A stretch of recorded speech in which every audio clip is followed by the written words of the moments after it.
Hi everyone. तो आज हम लोग स्टार्ट करने वाले हैं पाइथन ट्यूटोरियल का लेक्चर नंबर 3, जिसमें हम लोग बात करेंगे पाइथन फंडामेंटल्स। जो हमारा चैप्टर चल रहा था उसके आगे का थोड़ा सा पढ़ेंगे। Bare bones of Python program. Python programs के बेयर बोन्स क्या होते हैं? तो सबसे पहला है आपका expression, then your statements, then comments, functions and blocks and indentation. तो इनके बारे में आज हम लोग पढ़ेंगे।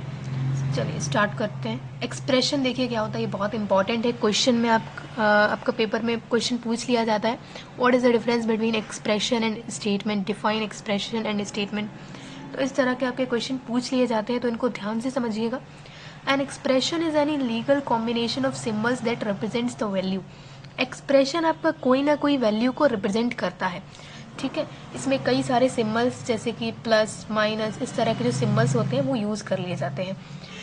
एग्जाम्पल देख लो, 16, 2.9, आप कोई भी वैल्यू ले सकते हो। ये ऐसे एक्सप्रेशन है दैट आर वैल्यूज़ ओनली, जो कि केवल आपके वैल्यूज़ ही हैं। D+6, 4-2 ये इस तरह के एक्सप्रेशन है that produce a value when evaluated. जब आप इनको इवेल्युएट हो जाएंगे, जब ये तब कुछ ना कुछ वैल्यू प्रोड्यूस करेंगे, ठीक है। ये भी आपके एक्सप्रेशन है, ठीक है। ये स्टेटमेंट नहीं है, ये चीज़ ध्यान रखिएगा। स्टेटमेंट क्या होंगे वो अभी आपको बताऊंगी मैं। ये चीज़ आपके एक्सप्रेशन है, ठीक है। D+6, 4-2 कोई सा भी आप ले सकते हो, जो कोई ना कोई इवेल्युएशन करे, उसके बाद आपको वैल्यू को रिटर्न कर दे, ठीक।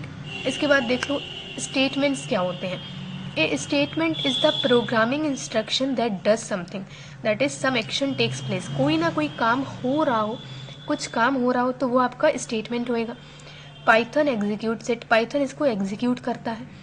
इट मे और may not lead a value, ये आपका वैल्यू रिटर्न कर भी सकता है, नहीं भी कर सकता है। एग्जाम्पल है प्रिंट पाइथन, ये क्या है? ये एक स्टेटमेंट है। प्रिंट पाइथन एक स्टेटमेंट है। A=15, A=6 + 8। यहाँ पर आप देखिए A जो है ये आपका क्या है? ये आपका एक वेरिएबल है, ठीक है। इक्वल टू एक असाइनमेंट ऑपरेटर है। 6 + 8 आपका एक सिंपल सा एक्सप्रेशन है। तो ये ए को असाइन कर दिया गया है, ए को असाइन कर दिया गया है, इसलिए ये आपका एक स्टेटमेंट बन गया पूरा, ठीक है। A=6 + 8, जैसे A=15 लिखा हुआ है यहाँ पर। 15 आपका एक एक्सप्रेशन है, ए को असाइन कर दिया गया है पूरा, तो ये आपका एक स्टेटमेंट बन गया, ठीक है। याद रखिएगा, ये डिफरेंस इनके बीच में आपको बिल्कुल अच्छी तरह से याद कर लेना है, क्योंकि पेपर में क्वेश्चन ज़रूर से आता है एक बार तो। अब देख लो कमेंट्स क्या होते हैं। तो कमेंट्स बहुत सिंपल होते हैं आपके। Comments are the additional readable information to clarify the source code. जो भी आपने प्रोग्राम बनाया है उसके बारे में बताने के लिए कि इस प्रोग्राम में क्या है, इसका काम क्या है, क्या चीज़ करता है प्रोग्राम, उस चीज़ को बताने के लिए हम लोग कमेंट्स का यूज़ करते हैं। ये आपके हैशटैग से स्टार्ट होते हैं, ठीक है। It begins with a hashtag and generally ends with the end of the physical line. और जैसे ही आपकी लाइन ख़त्म हो जाती है, ये कमेंट्स भी ख़त्म हो जाते हैं, ठीक है। तो ये आपके जो प्रोग्रामर होगा उसी को पता होगा, जिसने प्रोग्राम बनाया होगा उसी को पता होगा कि कमेंट्स क्या करता है, ठीक है। मतलब कमेंट्स जो होते हैं वो आपके रन टाइम में शो नहीं होते हैं, ठीक। अपने प्रोग्राम के बारे में एक्सप्लेन करने के लिए आप कमेंट्स का यूज़ करते हो। ये हैशटैग लगा के आप इनको लिख सकते हैं। इसके बाद देखिए फंक्शंस, ये चीज़ बहुत इंपॉर्टेंट है, इसके बारे में पूरा चैप्टर है, वो हम लोग पढ़ेंगे आगे आने वाले सीरीज़ में।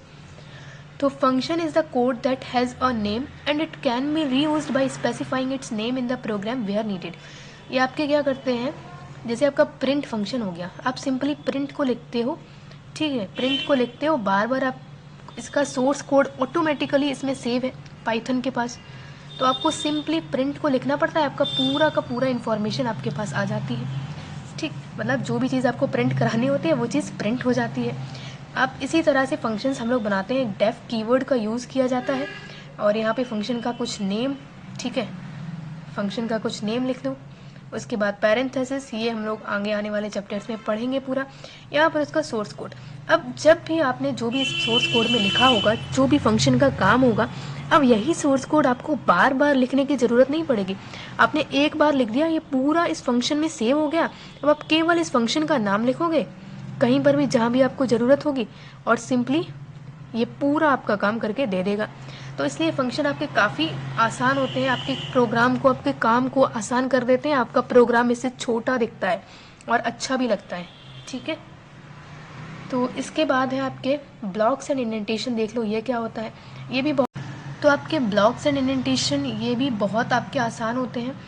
ए group of statement which are a part of another statement और a function are called block और कोड ब्लॉक और सूट इन पाइथन।